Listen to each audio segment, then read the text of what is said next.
muito boa tarde para você que está aqui juntinho com a gente. Sejam todos bem-vindos. A gente vai falar muito hoje sobre diversos assuntos, mas também sobre alimentação. Quero saber de você, como é que tá a tua alimentação? Você é uma pessoa que colore o seu prato ou só aparece ali a cor branquinha dos carboidratos e às vezes a vermelhinha da carne? Vamos falar sobre isso agora. O nosso número está liberado para você participar, claro, 419-8793-6281 é um número para a gente bater esse papo e você me contar como anda a sua alimentação. Você sabia que as cores dos alimentos, elas revelam muito sobre os benefícios que eles trazem para o nosso corpo? Cada tom natural carrega nutrientes que atuam de formas diferentes, em diferentes funções no nosso corpo. Então, comer colorido, gente, não é só uma questão de beleza, mas também uma forma inteligente da gente nutrir o nosso corpo. E quem vai explicar quais são os nutrientes de cada uma dessas cores, né, é a nutricionista Gisele Farias, que está aqui comigo. Tudo bem, Gisele? Bem-vinda. Olá, tudo bem? Obrigada. Prazer te receber. Bem, a gente selecionou aqui, nossa equipe foi em busca de alguns alimentos, né, que normalmente estão aí no seu prato, tá? Olha aí, então nós temos uma bandeja de frutas, temos aqui o brócolis, as cenourinhas também, temos aqui pimentão de duas cores, mas a gente vai falar do vermelho também, e aqui a batata doce, essa daqui. Ok, para a gente iniciar essa conversa, Gisele, eu queria que você explicasse por que é importante a gente colorir o nosso prato. Primeiro nós precisamos entender que as cores dos alimentos, eles nos trazem os pigmentos naturais presentes neles. E esses pigmentos, eles são componentes de nutrientes, então pode ser vitaminas, minerais, e também de substâncias ou compostos bioativos. Então, quando eu vejo um alimento e já vejo a cor dele, é como se fosse um spoiler. Eu já sei mais ou menos quais os nutrientes, os micronutrientes ou substâncias bioativas que estão presentes neles, né? Então, posso falar aqui. Vamos começar? Cores. Vamos começar por aqui, pode ser? Tá. Então, vamos começar aqui. Vou pegar aqui, por exemplo, a batata doce. A batata doce, ela tem aquela branca, tradicional. Temos aqui a roxa, né?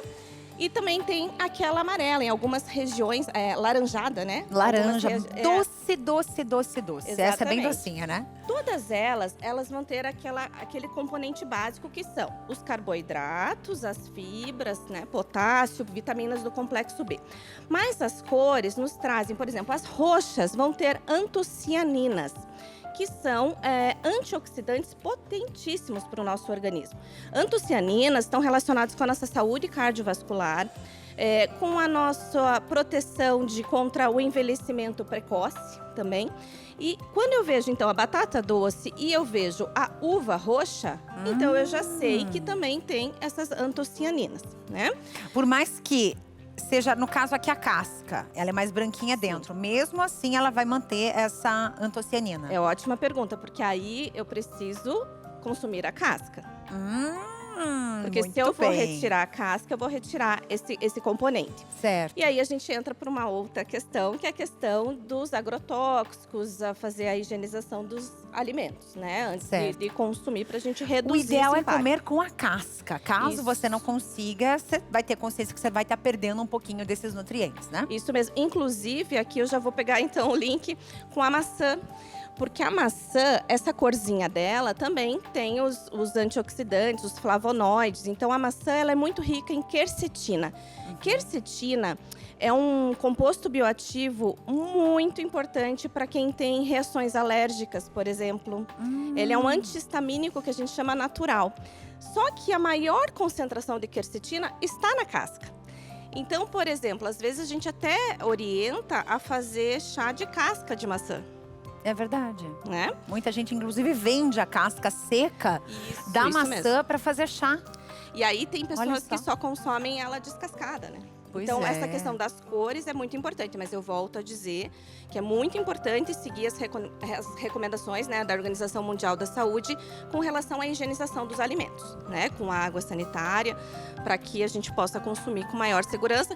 Quando possível, também priorizar alimentos orgânicos, né? Então, em feiras, né? A gente sabe que tem no Brasil inteiro, nós temos cada vez mais produtores de alimentos orgânicos, justamente para a gente poder consumir o alimento na sua forma integral. Isso é extremamente importante. Dependendo do tipo de uva, a gente come com casca. Sim. E muita gente… Essa daqui é aquela… Como é que é o nome dessa uva, gente? Niágara. Niágara, né? Que a gente faz o quê? Não sei você na tua região, mas muita gente que eu conheço acaba fazendo isso aqui, ó. Aperta, tá vendo? Consome só o que tem aqui dentro. E joga a casca fora. O que eu tô fazendo se eu faço isso aqui? O que eu tô perdendo da uva? Os antioxidantes, a parte mais nobre, digamos assim, dessa parte É a casca. dos alimentos roxos. Exatamente. Não que assim, tem os nutrientes na polpa, né? Mas esses antioxidantes, esses polifenóis, são extremamente importantes nós atingirmos uma quantidade na nossa alimentação do dia a dia, porque vão auxiliar em diversas funções fisiológicas do nosso organismo. Então, o ideal é engolir a casca junto. Isso mesmo. Muito bem. Banana, alimentos amarelos aqui. Aí o amarelo nós temos até diferentes tons, né? Que são os carotenoides. Então, dentro dos carotenoides, nós temos os amarelos, por exemplo, até a banana e o pimentão amarelo, que aí são mais fontes do beta. Posso juntar aqui? Vamos juntar eles, Isso. os amigos? Isso, a gente isso vai mesmo. juntando para você entender o que eles fazem no teu corpo, tá? Já que a gente tá falando aqui de cores. Então, eles são mais, eles têm maior quantidade de luteína e zeaxantina, que são carotenoides importantes para a nossa saúde da visão, para a mácula da nossa visão também. Já o mais alaranjado, por exemplo, como a cenoura, é o beta-caroteno, famoso, né, que principalmente as meninas mais jovens comem, né, antes do verão, lá para ajudar no bronze. Mas tem essa diferença de cor. Então, dentro dos carotenoides, a gente tem vários outros tipos. E uma coisa que é importante também, se vocês repararem, quando nós consumimos a couve ou até o brócolis, ele começa a ficar amarelado, né? Porque além da clorofila presente no alimento verde, ele também vai ter zeaxantina e luteína, que são esses pigmentos amarelos também. Então, eles também têm carotenoides. Então, a gente poderia colocar ele aqui nessa família aqui, desse ladinho. Exatamente. Quando o brócolis, ele tá ficando amarelo, muita gente descarta. Ah, já não tá bom, já tá estragando. Até quando a gente pode consumir? Até que cor a gente pode consumir o brócolis? Quando ele começa a ficar amarelo, ainda a gente pode consumir, porque ele tá aparecendo o que tá por baixo dele, que são esses carotenoides. Mas quando começa a ficar muito, aí realmente ele já perdeu, já está num processo de degeneração mesmo. Ok. Pimentão verde. Muita gente briga com o tal do pimentão verde. Você é essa pessoa que briga com o pimentão verde? Por quê? Quero uma explicação aí, porque dizem que o pimentão, ele tem uma sequência de cores. E ele vai se transformando, né, do verde para outras tonalidades, que daí incluiriam o amarelo e o vermelho. Me conta. Isso. E aí, essa mudança de cor também vai nos trazer essa diferenciação da presença dos compostos que tem nele. Então, o verde ele vai ser mais rico em clorofila e o verde também nos traz a presença de magnésio, de folato, que são micronutrientes essenciais. Já o vermelho, ele vai ser mais fonte do licopeno, que é o mesmo componente que temos no tomate, na goiaba vermelha. Né? Então, que são compostos bioativos extremamente importantes para a nossa saúde cardiovascular, para a saúde dos homens, principalmente relacionada à próstata, por exemplo, né? Então, tomate, pimentão vermelho e frutas vermelhas como goiaba, morango. Isso mesmo. Tudo isso é ótimo para a saúde do homem também. Olha aí, ó, que dica boa, hein, gente? Me diz uma coisa, por que esse carinha aqui não é muito palatável? Tem gente que come e fica discutindo com o verde. Em compensação, come o amarelo ou o vermelho e não tem tanta discussão assim.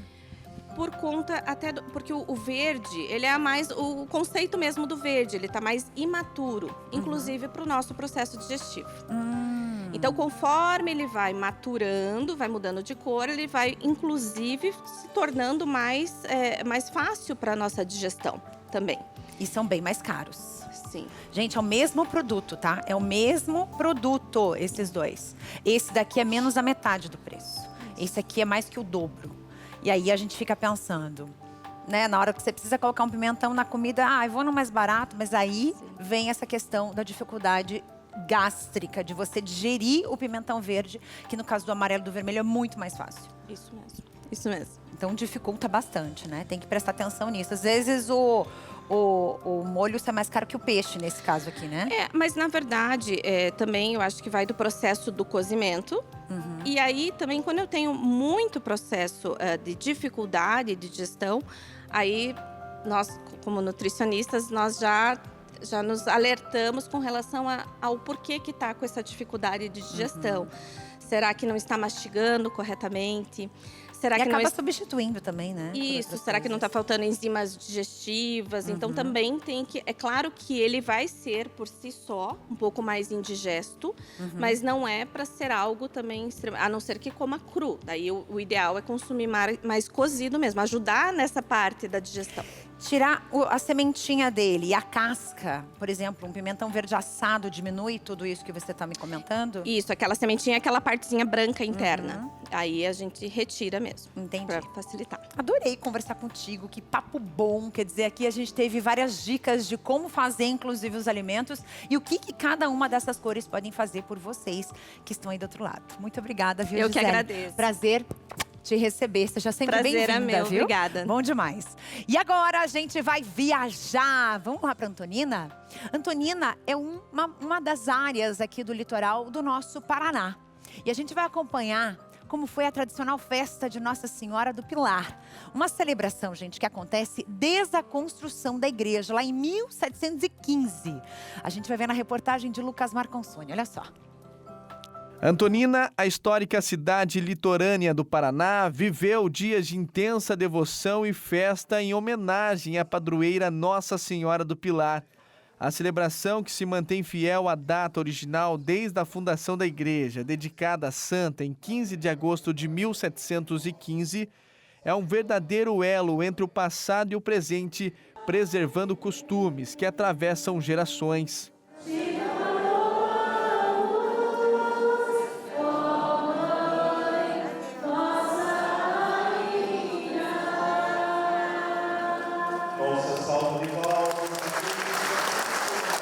A tradição, segundo a história local, teve início por volta de 1712, quando duas irmãs devotas organizaram as primeiras novenas e esse gesto singelo deu origem à tradição que, mais de 300 anos depois, continua viva e vibrante no coração dos antoninenses. Quando celebramos os festejos, nós celebramos também toda a memória de todos aqueles que aqui passaram. Celebramos a nossa cidade, que tem esta referência da fé, da presença de Maria Santíssima, e nos alegramos, porque este dia é para todos nós motivo de festa e de alegria. Este ano as comemorações tiveram início no dia 6 de agosto, com missas e novenas preparatórias para momentos especiais como esse, a procissão. Maria que fez Jesus caminhar, Maria que só viveu para seu Deus. A procissão, que percorre o centro histórico da cidade, é um dos pontos altos das festividades. Ave Maria, Ave Maria. Eu participo todos os anos, eu sou católica, minha família também é. Esse ano a minha neta foi a princesinha da festa, né? E é sempre muito emocionante. Como você está vendo, a população acompanha, todo mundo acompanha com muita fé. Foram 9 dias de muita fé. Nossa Senhora do Pilar move montanhas. Chegamos ao final agradecidos a Deus por todo este tempo de graça. Ao anoitecer, um show pirotécnico iluminou o céu da cidade, encerrando o dia principal de celebrações com um espetáculo de cores e luzes. A festa, que é mais do que um evento religioso, tornou-se um símbolo da identidade cultural da cidade, mantendo viva a fé e as tradições que unem a comunidade há mais de 3 séculos. São 4 dias aí com várias atrações, atrações aqui da cidade, atrações regionais, bandas, parceria com vocês, da TV Evangelizar, trazendo também shows culturais, então é importante para movimentar o nosso comércio e a nossa economia. Viva Nossa Senhora do Pilar! Viva Maria Santíssima! Viva Jesus Cristo! E viva Nossa Senhora, mais de um século de muita história, né? Bom demais viajar e levar vocês junto, para a gente poder acompanhar essas festas todas pelo Brasil. E agora a gente vai conferir um recadinho da Olga Bon Giovanni, olha só. Atenção, porque esse recado não é apenas a indicação de um produto de qualidade, e sim uma indicação poderosa para você que sente dores nas articulações. Artrite, artrose, reumatismo, fibromialgia, dores nas pernas, na coluna. Esse recado é para você. As pessoas têm o mau hábito de aprender a conviver com dores e achar isso normal, mas não é não. Não devemos nos acostumar com isso. É possível viver sem dor e com qualidade de vida e de forma 100% natural. A Vitae 7 em 1 juntou pesquisa e ciência avançada para resolver e ajudar você a viver bem, com disposição, sem dores. Você já ouviu falar do Vitae 7 em 1? Ele unifica os 7 produtos naturais mais consumidos no Brasil para combater as dores no corpo. Magnésio e cúrcuma para as inflamações. Colágeno tipo 2 para auxiliar a recuperar as cartilagens. Então, não perca tempo. 0800 321 6500. 0800 321 6500. Volte a viver sem dores com o Vitae 7 em 1. São 7 produtos em uma única cápsula, trazendo conforto, praticidade e o efeito que você quer sentir para viver livre das dores. Não permita que a artrite, a artrose, reumatismo e a fibromialgia limite a sua vida. Por isso, não perca tempo. Ligue agora no 0800 321 6500. Fale com o especialista em dores da Vitae 7 em 1. Anotou? 0800 321 6500. E presta atenção, as 100 primeiras pessoas que ligarem agora ganham 70% de desconto e de brinde o Erva de Santa Maria. Esse aqui, ó. Volte a viver sem dor. 0800 321 6500. Agora a pergunta é a seguinte: você de casa está fazendo algum tipo de dieta e não consegue emagrecer de jeito nenhum? Daqui a pouco a gente vai falar sobre uma pesquisa que mostrou o seguinte, que a comida caseira, ela ajuda a emagrecer até 2 vezes mais rápido do que uma dieta com produtos industrializados. No próximo bloco, a gente vai conversar com uma endocrinologista sobre esse tema. E se você quiser dividir comigo a tua dieta, como você vem fazendo, quantas vezes por semana você está comendo carne, por exemplo, arroz, macarrão, o que você tem de dica ou o que você gostaria de perguntar sobre emagrecimento? Agora é a hora, tá? Manda pra gente nesse número que tá aqui no rodapé, 419-8793-6281. É o número pra gente bater esse papo e eu volto já já com mais e mais e mais para você.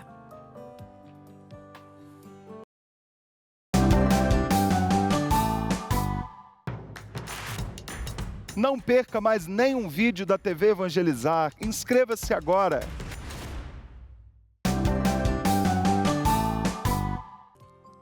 E agora me diz, como é que tá a tua dieta aí? Você tenta emagrecer, faz uma dieta aqui, uma dieta ali, corta tudo de uma vez, começa a não comer nada, eu não como mais leite, eu não como mais queijo, eu não como mais derivados, aí emagrece um pouco, daqui a pouco você volta a comer isso, engorda, não, mas agora é a vez da dieta da carne, é a vez da dieta da proteína, a vez da dieta do carboidrato, e aí você vai simplesmente ceifando pela raiz todos os alimentos. Você já passou por isso? Eu imagino que sim. Mas tem um estudo, gente, que mostra o seguinte, que a comida feita em casa, aquela caseirinha mesmo, aquele arrozinho, aquele feijãozinho feito em casa, ele dobra a perda de peso, isso mesmo, do que qualquer outro tipo de dieta ou qualquer outro tipo de alimento, seja ele industrializado. Tem gente que vai para o industrializado e acha que vai perder peso de qualquer jeito, que o consumo calórico é igual, e não é. Endocrinologista, doutora Luísa Esteves está aqui com a gente para a gente discutir esse assunto. Doutora, bem-vinda mais uma vez. Obrigada, Carla. Para a gente começar essa conversa, eu acho que a gente precisa entender o que é esse alimento industrializado, o que é esse processado, ultraprocessado, porque às vezes a pessoa, não, mas eu não como muito, eu como um sanduíche por dia. Digamos, que você coma lá um sanduíche por dia. Mas isso equivale a um pratão de comida também, né? Muitas vezes. Eu tenho um paciente que chega pra mim e fala, não como quase nada. Daí eu vou perguntar, ele tá comendo um hambúrguer por dia. esse hambúrguer ele equivale a uma caloria de todas as refeições diárias que a pessoa deveria ter feito, né? Então, nisso é importante a gente entender os tipos de alimento que a gente tem. A gente tem os alimentos que são in natura ou minimamente processados. Daí nós temos os alimentos processados e os ultraprocessados. Eu vou explicar para vocês, então, para você também. Dando um exemplo, por exemplo, quando a gente pega um abacaxi. O abacaxi é um alimento in natura, é a fruta ali, né, com casca natural. Daí, se a gente pega um abacaxi e já compra no mercado, por exemplo, um cortado, a gente fala que ele já é minimamente processado. Ainda é um alimento super saudável, que ele só foi tirado a casca, por exemplo, né, tipo o arroz, o feijão. A gente compra ele é minimamente processado, porque é tirada a casquinha ali do arroz, né? E já a gente tem alimentos processados, então seria esse mesmo abacaxi, só que o abacaxi, quando a gente compra ele em calda, em conserva. Esse abacaxi em calda, ele é um alimento que foi adicionado outros ingredientes culinários, tipo açúcar, sódio na água, sódio, óleo, alguma coisa assim pode ser adicionada na água para conserva.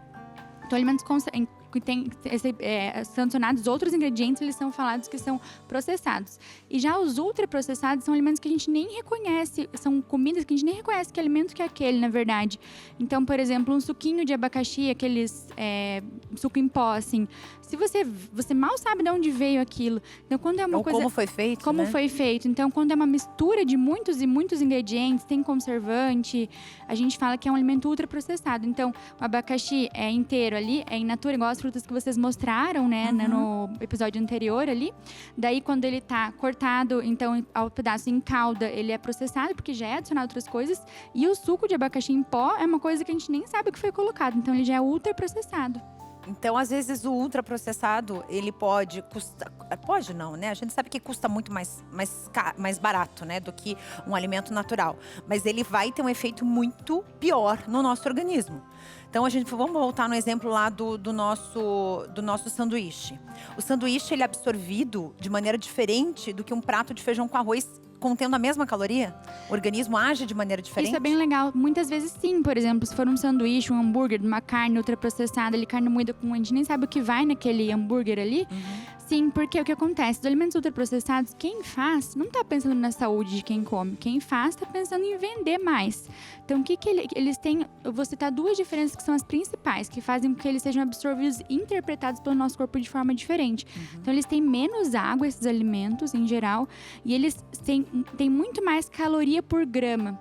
Porque o que a indústria quer? Ela quer que você coma mais e mais e mais. Então, quanto mais calórico, quanto mais açúcar, mais gordura adicionar naquele produto, mais gostoso ele vai ficar. Mas o nosso corpo, há tantos anos que a gente está evoluindo, né? Ele não aprendeu ainda a reconhecer um alimento assim. É diferente você pegar uma fruta, uma maçã que você come ela na hora, né? Um ultraprocessado, o nosso corpo não sabe reconhecer. Então, eles enganam os mecanismos de saciedade do nosso corpo. Então, quando a gente come uma coisa ultraprocessada, por exemplo, um hambúrguer ali, né? Ou você come vou colocar um chips, alguma coisa assim, por exemplo. O nosso corpo não sabe reconhecer direito quantas calorias tem aquilo, como que ele vai fazer, se aquilo dá saciedade ou não dá. Geralmente, eles dão menos saciedade, esses alimentos. Então, a tendência é comer mais. Tem um terceiro ponto também. Esses alimentos, muitos são feitos para comer com a mão. E os estudos mostram que tudo que a gente come com a mão, a gente tende a comer um pouco mais. E feitos para comer, assim, meio que na corrida do dia a dia, sem prestar atenção, na rapidez. Então, você vai lá e pega um hambúrguer, daí você vai lá e pega um chips e come assistindo TV. Isso tudo atrapalha o nosso corpo a interpretar o que você comeu, atrapalha ele entender a saciedade que aquilo pode trazer. Então, esses alimentos, sim, eles atrapalham o mecanismo de saciedade e a tendência é comer mais quando você come deles do que quando você come uma fruta, legumes, algo assim. Não, e é uma realidade. Se a gente parar pra pensar que quando você vai aí numa lanchonete, você vai pedir um sanduíche, normalmente o pessoal, eu tenho um pouco mais de fome, vou pedir uns 2, né? E daí, nesses 2, daí um deles pode ser só o sanduíche, no outro já vem o combo, já vem a batata, já vem o refrigerante, já vem o suco, enfim. E aí você vai consumindo aquilo, achando que tá tudo certo, né? E a fome, ela bate na tua porta muito mais rápido, por mais que você coma mais, né? Como você disse, o organismo, ele vai digerir aquilo muito rápido e aí você vai estar com fome de novo. E aí você chega em casa, puxa vida, o que eu vou comer? Eu vou fazer ali um macarrão instantâneo. Que também tem essa mesma situação. Você nem sabe de onde veio esse macarrão, né? E é isso, o corpo não entende que isso é uma comida, ele não traz saciedade associada a isso, logo você vai querer comer, vai querer comer mais. Então, esse estudo foi legal porque ele mostrou isso mesmo, que quem comeu, quem foi exposto a uma alimentação com ultraprocessados, comeu mais, e perdeu 2 vezes menos peso do que quem comeu alimentos in natura. Então, acho que o que fica assim pra gente é a mensagem que, às vezes, o básico bem feito é muito mais precioso, né? Então, às vezes, você comeu arroz, feijão, legumes, uma salada, um frango, uma proteína. É muito melhor do que você querer comprar tudo enlatado, em pó, pra você, sabe? Coisas assim já prontas. Então, a comida, o básico bem feito é muito importante nesse processo de perda de peso. E o básico bem feito seria a organização do dia a dia, para poder fazer comer comida sempre. É isso, eu achei bem legal que no começo da reportagem aqui mostrou umas marmitas, né? Então eu acho que, por exemplo, a gente trabalha o dia inteiro, ficamos fora de casa. Se a gente não levar marmita, não souber o que a gente vai comer, a gente vai comer às vezes alguma coisa ultraprocessada porque é mais fácil, é mais rápido. Mas pensando na nossa saúde, será que vale a pena, né? Principalmente para quem está buscando perda de peso. Será que é esse o caminho? O caminho não seria melhor trazer uma marmita, preparar? Né? Às vezes dá um pouco mais de trabalho, dependendo do que for. Mas assim, às vezes a gente vai precisar pedir ajuda de alguma forma, pensar em algo, né, que a gente consiga priorizando a nossa saúde, né? Muito legal. Tem uma interação, a gente vai colocar aqui na tela. Rose, tudo bem, querida? Bem-vinda! Eu como diariamente legumes e verduras e preciso perder peso, mas não consigo. Muito bem, o que pode estar influenciando aí? Pode estar influenciando o que ela come além das frutas e verduras, né? Porque é difícil que uma pessoa ganhe peso comendo só frutas e verduras. Então, talvez algo que ela está comendo a mais. É claro, mesmo se for, por exemplo, os alimentos do feijão e arroz, se a pessoa comer um pratão gigantesco, ela vai também ganhar peso, né? Então, acho que é importante avaliar a quantidade dos outros alimentos que você está comendo, né? Eu ficaria de olho nisso e também, se tem a prática de atividade física associada. O né? carboidrato é um vilão nessa parte? Porque, olha, eu vou colocar o seguinte cenário. Hoje pipocou também, quando a gente começa a pesquisar sobre os temas, as coisas começam a aparecer também na internet pra gente. E apareceu uma dieta assim. Você pula o café da manhã, você almoça um peitinho de frango com uma fatia de tomate ou ali uma verdurinha, tá? Come uma frutinha ali logo depois, uma maçãzinha e tá tudo certo. E aí, gente, você chega à noite, lá por umas 6h30, 7 horas, você tá voraz. Aí você faz aquela montanha de macarrão, coloca um molho de tomate em cima e manda ver. E aí, a gente tem um problemão, porque você vai fazer isso à noite, quando o teu corpo precisava estar vazio de alimento, né? Pra tentar dormir direito, tentar processar tudo o que aconteceu durante o dia. A gente fala que daí vem a capivara raivosa à noite, né? Que é comer tudo que tem. A capivara voraz, né? Raivosa mesmo, muita fome. Então, às vezes, veja só, a gente tentar restringir muito o carboidrato faz com que depois a gente tenha quase que um episódio de comer em excesso, uma compulsão, né? Então, eu penso que muitas vezes, eu vejo muita gente tentando fazer isso. Eu penso que o caminho é a gente colocar um café da manhã bem estruturado, né? Tem essa questão de crononutrição e cronobiologia que fala que é importante a gente comer um pouco mais de dia, um pouco menos à noite, né? Então, fazer um café da manhã bem estruturado, um almoço, né? Com coisas simples e básicas, alimentos naturais, né? Um lanche da tarde bem feito, para chegar à noite e você conseguir comer uma quantidade normal de comida, né? Então, eu não acho que restringir o carboidrato é o caminho. É claro, porque muita gente tira totalmente o carboidrato, consegue ficar um tempo sem e perde peso. E vai perder mesmo se ficar. Mas depois, quando voltar, será que não vai voltar em excesso, né? E a gente sabe que a redução do carboidrato, ele faz diminuir um pouco a retenção hídrica, porque o carboidrato, ele carrega muita água junto com ele. Então, quando a gente come mais carboidrato, a gente fica um pouco mais inchado. Então, às vezes, nessas dietas, assim, de um mês sem carboidrato, a pessoa perde uns 5 quilos, 6 quilos. Só que disso, um pouco era a retenção hídrica, não é tudo gordura. Uns 2, 3 quilos, quem sabe, era água em excesso, né? Então, você comendo carboidrato, você diminui essa retenção. Mas eu acho que a questão é, será que isso é uma coisa que você vai conseguir levar a longo prazo? Até quando você vai conseguir ficar sem comer carboidrato, né? Então, eu penso que muito mais que a gente tirar alguns alimentos, é a gente tentar colocar alimentos bons e cuidar com a quantidade dos alimentos que são ultraprocessados. A gente não tá falando que ninguém pode comer nunca mais um ultraprocessado, não é esse o objetivo, né? Mas que tem que ser exceção. A regra tem que ser fruta, verdura, legumes, né? Arroz, feijão, salada, carne. É isso aí. Doutora, muito obrigada mais uma vez pela tua presença aqui. Sempre muito rica essa nossa conversa. Muito obrigada. Obrigada, viu? Carla. Você de casa, vamos agora entender um pouco mais o que está acontecendo em uma parceria. A Itaipu Nacional, em parceria com o Sebrae Paraná, está promovendo, gente, um projeto que tem a ideia da sustentabilidade econômica do artesanato na região de Foz do Iguaçu. E a gente vai trazer essas informações com o Odilon Araújo. Oi, Odilon. Olá, Carla. Boa tarde a você, a todos que acompanham o programa A Vida Não Para. Este é mais um Minuto Itaipu.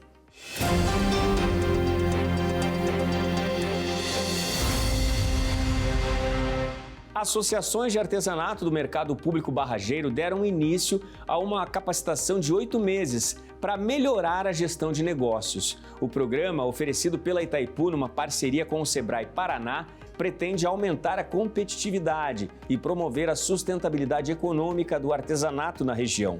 A capacitação vai ser dividida em 2 grupos: desenvolvimento de souvenirs inovadores e gestão de pequenos negócios. Os artesãos devem aprender sobre marketing, venda, técnicas de storytelling, fotografia de produtos e utilização de plataformas digitais. O objetivo é garantir a sustentabilidade desses negócios com assistência adequada. O projeto inclui aulas expositivas, oficinas práticas, visitas técnicas e mentoria individual. A iniciativa faz parte do programa de boxes sociais, que oferece subsídios no aluguel e condomínio para os negócios no mercado público barrageiro.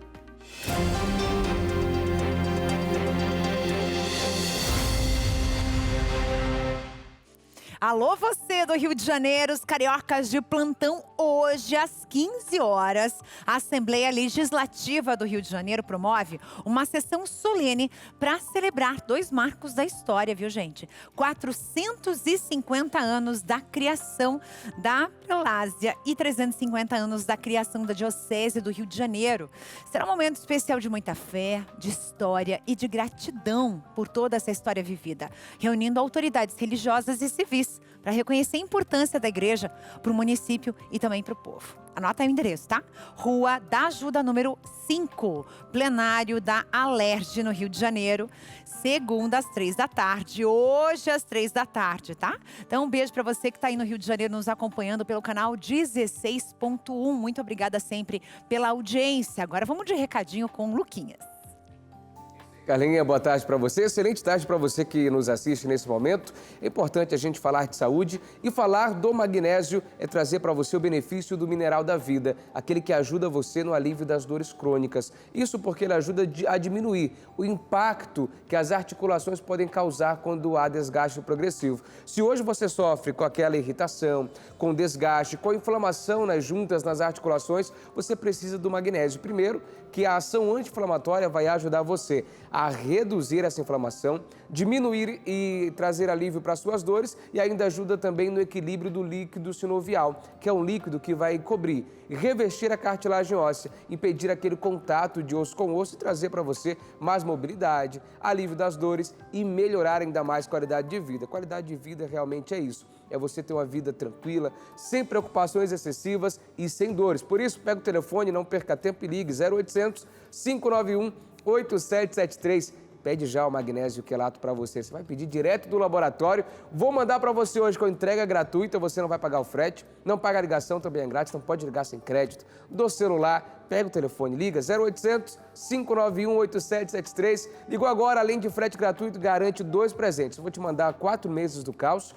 Vou te mandar 12 meses do nosso seca-barriga e 70% de desconto eu vou fazer hoje para você e parcelo no carnezinho. Vai comprar fiado com preço de à vista. Então liga 0800 591 8773 e peça o seu magnésio quelato da Joy agora para melhorar sua saúde, alívio das dores, um sono melhor e qualidade de vida garantidos. Ligue 0800 591 8773. Saúde para você em 2 cápsulas por dia com magnésio quelato. Eu volto com você, Carlinha. Valeu, Luquinha. Gente, agora a gente vai falar das cidades do nosso Brasil. Tem alguém aqui que está me assistindo lá de Rio Negro, aqui no Paraná? Se você é de Rio Negro, manda mensagem pra gente, manda uma foto aí da sua cidade, manda uma foto aí do seu bairro. Olha só, a cidade de Rio Negro foi apontada como a que tem o maior índice de qualidade de vida da região metropolitana de Curitiba. Ela fica localizada na divisa com Mafra, em Santa Catarina. E Rio Negro é conhecida pela forte influência da imigração alemã, especialmente dos alemães bucovinos, que é um grupo étnico assim raro, aqui no Brasil pelo menos. Foi o primeiro município do Paraná a receber imigrantes germânicos, viu, gente? E até hoje se mantém assim, ó, vivendo das tradições, da arquitetura, da culinária e das festas típicas alemãs, que atraem turistas, inclusive, o ano todo. Então, quero mandar um beijo muito especial para quem nos acompanha em Rio Negro. Um beijo gigante, muito obrigada pela audiência. Rio Negro, Mafra, toda essa região aí. Muito obrigada pela audiência sempre. E você já ouviu falar da AME? atrofia muscular espinhal. Essa é uma doença genética bastante rara que causa fraqueza muscular progressiva, inclusive atrofia. No próximo bloco, a gente vai conversar com um neurologista exatamente sobre essa doença. Afinal de contas, por que uma doença que parece ser tão rara vem acometendo tantas crianças no nosso país? Eu volto já.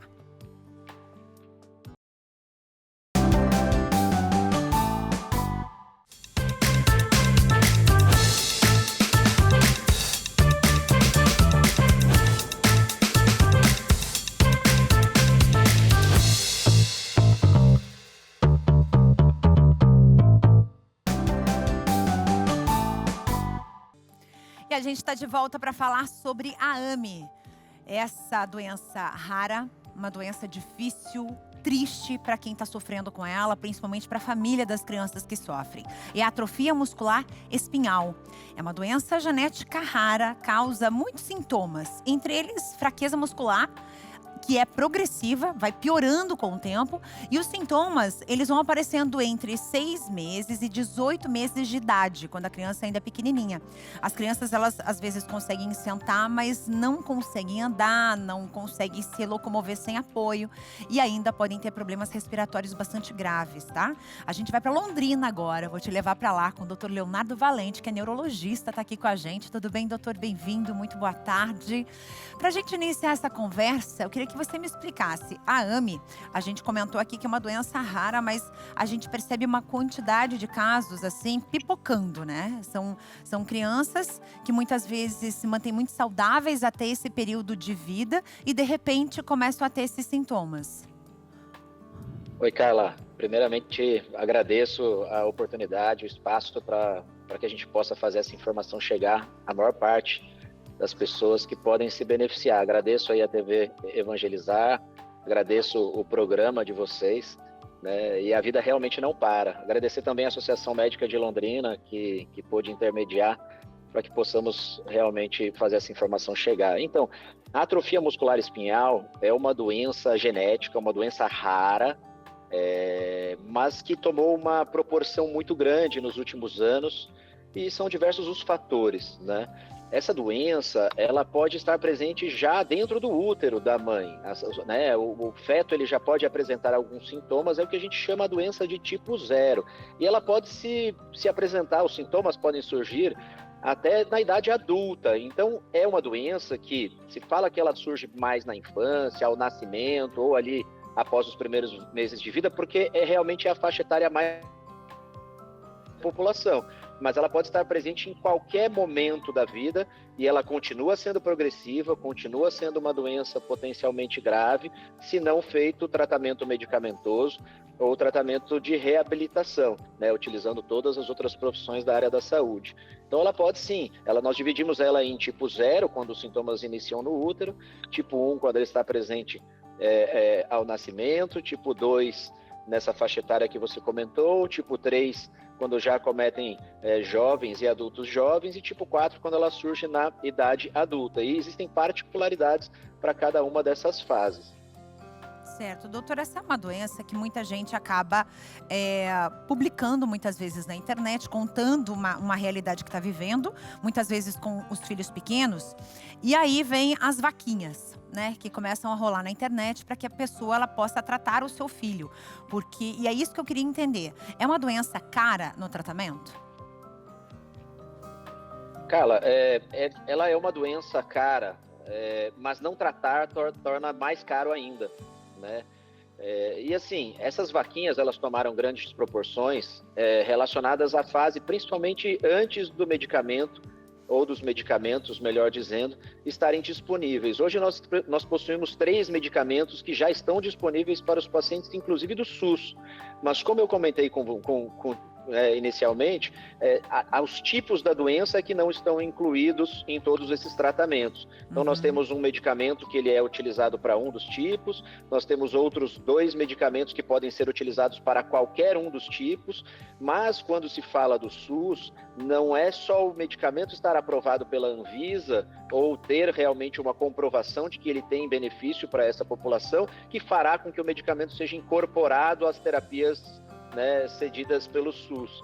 Então nós temos realmente os tipos 3 e 4, eles não são cobertos pelo SUS, mas eu já tenho o tipo 3 coberto pelas operadoras de saúde, porque a Agência Nacional de Saúde, a ANS, já realmente colocou essa medicação no rol de fornecimento obrigatório pelas operadoras de saúde. Então essas vaquinhas que nós vemos, geralmente é a dificuldade de acesso para esses tipos da doença, quando ainda não possuem cobertura pelo SUS, ou antes desses medicamentos serem incorporados no PCDT, né, que é um documento que ele é atualizado com uma certa frequência, e que ali estão todas as diretrizes para cuidar de cada uma das doenças, e a atrofia muscular espinhal, a AME, ela tem um documento desse que realmente ele é atualizado de maneira frequente. Recentemente tivemos uma consulta pública, a qual batemos recorde no ano, né, mais uma vez tentando incorporar medicamentos para o tipo 3 dessa doença, porque assim como você comentou no início, muitos desses marcos, né, muitos dos marcos motores que a criança atinge geralmente quando não tem uma doença, então quando ela senta, quando ela engatinha, quando ela anda, quando ela fala, como ela deglute, como ela mama, esses marcos, eles muitas vezes, mesmo nos tipos menos graves da doença, eles podem ser perdidos se o tratamento não for instituído a tempo. Então, é importante entender que é uma doença progressiva em todos os tipos. Eu tenho as formas mais graves e as formas menos graves. E esses tratamentos, eles devem ser instituídos o quanto antes, porque eu deixo de perder células, eu deixo de perder neurônios motores, né? Os neurônios motores, eles estão presentes no nosso sistema nervoso central e no nosso sistema nervoso periférico, né? Então, nessa doença, existe a alteração de um gene e essas proteínas que fossem como alimentos desses neurônios, dessas células do sistema nervoso, eles passam a não ser mais fornecidos de maneira e quantidade adequada para essas células. Certo. Então, como não ocorre isso, as células acabam realmente morrendo de maneira progressiva. Então, quanto mais cedo eu faço o diagnóstico, inicio o tratamento, melhor é o prognóstico desses pacientes. Doutor, exame de pezinho, qualquer exame que a criança faz quando ela nasce, pode detectar essa doença ou não? Isso vai surgir e aí quando o pai e a mãe começar a verificar alguma questão neurológica ou da movimentação do bebê, é que ela tem que procurar um neurologista. Não é qualquer exame, né? Precisa ser um exame que vá avaliar essa questão genética. Então, por isso que se batalha tanto, porque muitas vezes, né, a criança ela nasce sem sintomas. Quando a criança nasce molinha, não consegue mamar direito, engasga, faz pneumonia, não consegue se movimentar de maneira adequada, diferente de um bebê que não é portador da doença, isso fica mais fácil e evidente perceber. Mas nesse momento, nós já perdemos e já morreram milhões de neurônios motores, o que faz com que esses neurônios, muitas vezes, e na maior parte das vezes, eles não conseguem ser recuperados. Então, daí é que é importante a gente brigar, né, batalhar, todos unidos, todas, né, associações de pacientes, as associações e sociedades médicas especializadas, para que a gente possa incorporar esse teste no teste do pezinho, porque é um teste simples, Sim. É um teste que, em países, você consegue resultados em 48, 72 horas, em relação a esse resultado, e a gente pode instituir o tratamento muitas vezes até antes do paciente apresentar sintomas muito nítidos, o que seria o melhor momento para iniciar o tratamento dessa condição, onde ainda tem quantidade de neurônio e músculo preservado para que a gente possa ter esse benefício do tratamento de maneira adequada. Nossa, isso é super importante, essa sua fala, porque, quer dizer, se existe essa possibilidade, vamos em busca disso, né? Vamos lutar para que o nosso governo realmente aprove isso, que isso aconteça o quanto antes, porque a questão dos sintomas e da progressão da doença é algo que eu imagino que nem um pai e nem uma mãe no mundo queira passar por isso. É uma situação horrível, né? E o senhor que já está mais no dia a dia lidando com a doença, é difícil, né? Eu imagino até para o senhor ver uma criança que tinha tudo pela frente e que de repente foi barrada pela doença.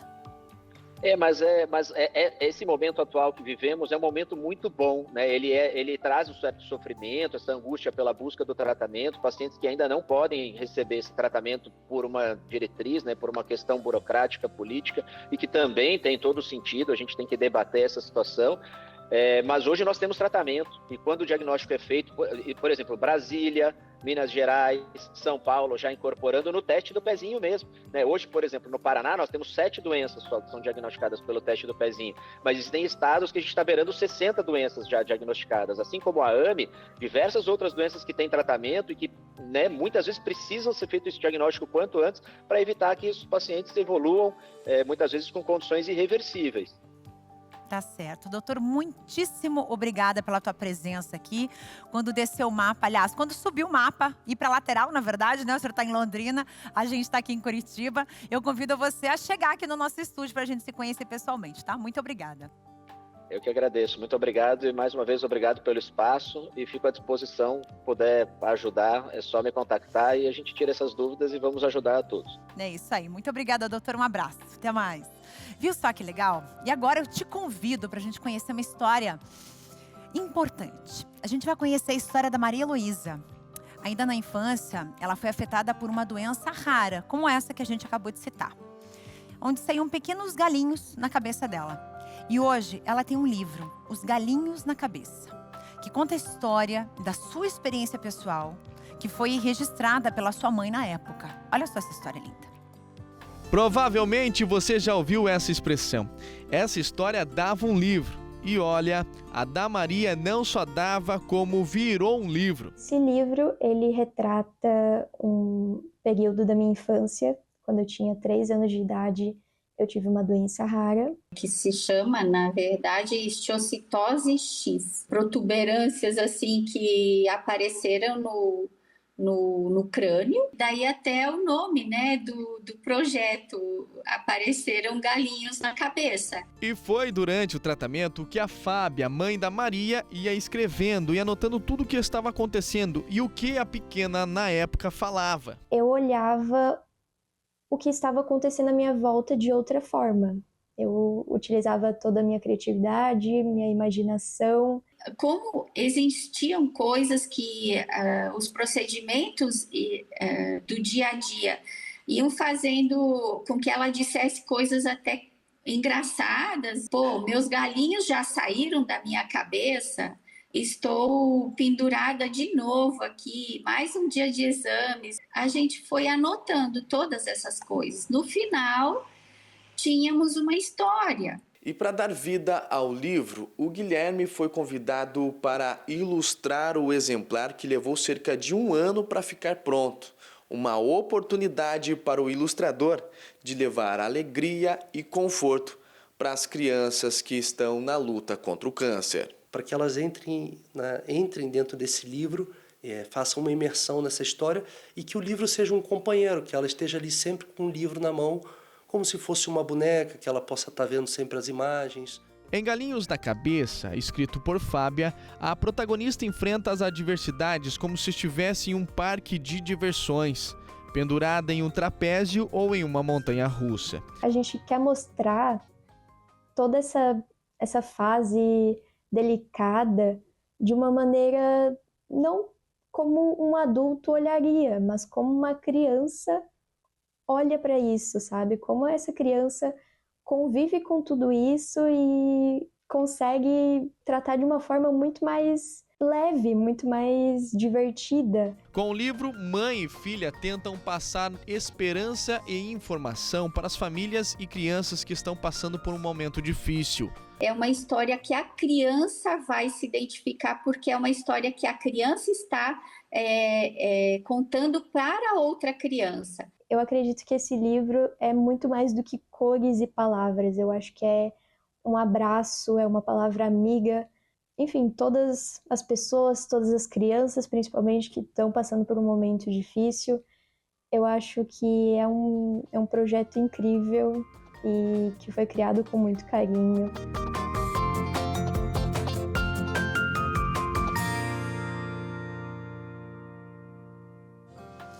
Transformar a dor em exemplo e muitas vezes, né, aliviar a dor de outras pessoas, né? Às vezes a pessoa pode não ter exatamente aquela questão, aquela doença dos galinhos na cabeça, mas ela tem outras questões e que o livro com certeza vai ajudar muito. Então, parabéns para ela e para toda a família que registraram tudo isso para que pudesse virar um livro, né? Bom demais. Para quem tem diabetes, tem que ficar, atento. E a Ellen vem aqui com o recado. Você que está aqui acompanhando, você sabia que o açúcar inflama o seu corpo e que essa barriga dura e inchada pode ser o sinal de resistência à insulina? Cuidado, hein? A diabetes é uma doença muito perigosa, ela é perigosa mesmo para a nossa saúde, então não deixe que ela controle você. Sabe aquelas dores nas mãos, nos pés, os formigamentos, aquela sensação de gelo e dormência que deixam os dedos roxos? Com o Glicotrate, isso vai embora. A falta de ânimo, a sonolência, acordar várias vezes na madrugada, o medo de perder a visão ou de ter as feridas que não cicatrizam, tudo isso deixa de fazer parte da sua vida quando você controla o açúcar no sangue. Basta dar um passo certo para viver mais e melhor. O Glicotrate ele vai nivelar a glicemia, regular a insulina, o hormônio indispensável para a nossa qualidade de vida e combate as inflamações causadas pelo excesso de açúcar que incham o corpo. E tem mais, hein? Hoje você emagrece com a ajuda do Glicotrate e ainda leva de presente um kit completo de emagrecimento. É grátis. Além disso, ainda vou mandar de presente para você essa linda caixa de som, a MFM, que pode ser sua, mas são poucas unidades para você que ligar agora. E se você é aposentado ou pensionista, conte para nós e ganhe ainda mais presentes. Tem 70% de desconto para todo mundo que ligar agora. É desconto de laboratório. 0800 555 5123. Anota aí, liga agora. 0800 555 5123. É preço de custo, entrega rápida, você vai receber em casa ainda hoje. Então não perca tempo e peça agora mesmo o seu Glicotrate, a cápsula inimiga do açúcar. O que você faz para garantir que o teu inverno seja assim confortável? Cobertor, aquecedor, que mais? Lençol térmico? E o conforto e a saúde do teu pet em casa? Você já parou para pensar nisso? Será que você está deixando o bichinho lá? A Deus dará? Sem uma temperatura adequada, sem um abrigo, sem uma alimentação, ou muitas vezes preso, sem fazer movimento, sem atividade física, sem uma cobertinha? Pois então, muito disso está relacionado aos maus tratos. Mas também a gente vem aqui para dar bons exemplos.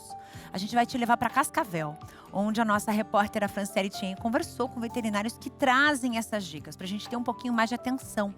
Porque somos todos seres de Deus e precisamos nos ajudar, cuidar dos pequenininhos também, dos nossos pets em casa. Olha só. Bom, o espirro pode ser sinal de uma gripe, de um resfriado ou de outra doença de um vírus com quadro pulmonar. Mas se nós temos essas doenças, os nossos pets não ficam longe. A tutora do cãozinho Teodoro sabe bem os cuidados que é preciso ter com o seu bichinho de estimação. Ele usa roupinha quando tá mais frio. Um dia assim como hoje, como ele tem bastante pelo, eu não coloco. Aí de noite, como ele fica dentro de casa, ele dorme comigo. A médica veterinária Andréia Meirelles explica quais são as doenças respiratórias que acometem cães e gatos. Cães, eles têm gripes, né? Então são resfriados comuns e os gatos também, né? O gato tem mais asma e bronquite, mas essa época do ano eles geralmente ficam com bastante problema de tosse, dificuldade respiratória por conta desses vírus que vêm junto com o frio. Quando eles têm os pelos curtos, usar roupinha, caminha, cobertores, né? Deixar eles num ambiente mais aconchegante, né? Que não tenha nenhuma fonte de friagem nem de vento direto. E também nós temos a vacina contra a gripe, né? Então essa época do ano geralmente faz a vacinação para a gripe em cães, né? Em gatos não, mas em cães tem vacina também. Nesses casos, o melhor é levar o pet para um veterinário e não tentar medicá-lo em casa. A medicação ela nunca é indicada sem a indicação correta de um profissional, de um médico veterinário que esteja medicando esse animal, né, prescrevendo. A gente normalmente identifica, né, os processos virais, gripais, principalmente em cães, com coriza, né? Então o nariz dele começa a escorrer, o olho lacrimejar, ele começa a espirrar e tossir com bastante frequência. E dificuldade de caminhar, dificuldade respiratória e apatia, né? Ele fica mais deitado, ele não se levanta muito. O que a gente indica? Nesse caso, a gente indica sempre levar o médico veterinário a uma clínica para que possa ser prescrito o medicamento correto. Principalmente porque os medicamentos humanos não podem ser utilizados nas mesmas dosagens para os cães. Então, muita gente tem criança em casa com 3, 4, 5 quilos e fala, eu dou 5 gotinhas de dipirona, meu cachorro tem 5 quilos, eu vou dar 5 gotinhas de dipirona. Então, a gente tem que tomar muito cuidado com esses medicamentos humanos utilizados em animais. Não é que a gente não possa utilizar, a medicina veterinária até indica alguns medicamentos humanos, mas a gente tem que tomar muito cuidado na utilização e não medicar sem nenhuma indicação médica, né? Então, sempre necessário a gente fazer essa indicação. Cada bichinho de estimação é único e pode ter necessidades diferentes. Portanto, a melhor forma de saber como cuidar do seu pet no inverno é conversar com seu médico veterinário de confiança. É isso aí. E configura, inclusive, viu, gente, maus tratos. O não levar no veterinário, deixar o bichinho ali agonizando e tentando fazer medicamento caseiro, entende? Isso é muito triste. Imagina só, se você precisasse de um médico e ninguém te ajudasse, ninguém te levasse até o médico. Não ia ser sofrido? Então a gente tem que se colocar no lugar deles também. E hoje tem noite de louvor, viu, gente? Seguimos com a série 10 semanas de combate espiritual com São Miguel Arcanjo.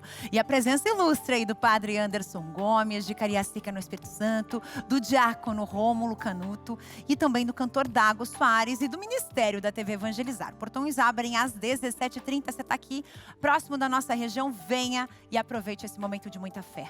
A gente encerra o programa de hoje com imagem lá de Rio Negro, dessa cidade linda, aqui no nosso Paraná, pertinho aqui da capital. Um beijo para todos de todo o Brasil. A gente se vê amanhã. 18 graus em Rio Negro, tá quente, a temperatura tá melhorando. Amanhã, inclusive, a gente volta para falar de temperatura pelo Brasil. Combinado? Um beijo no coração, até amanhã.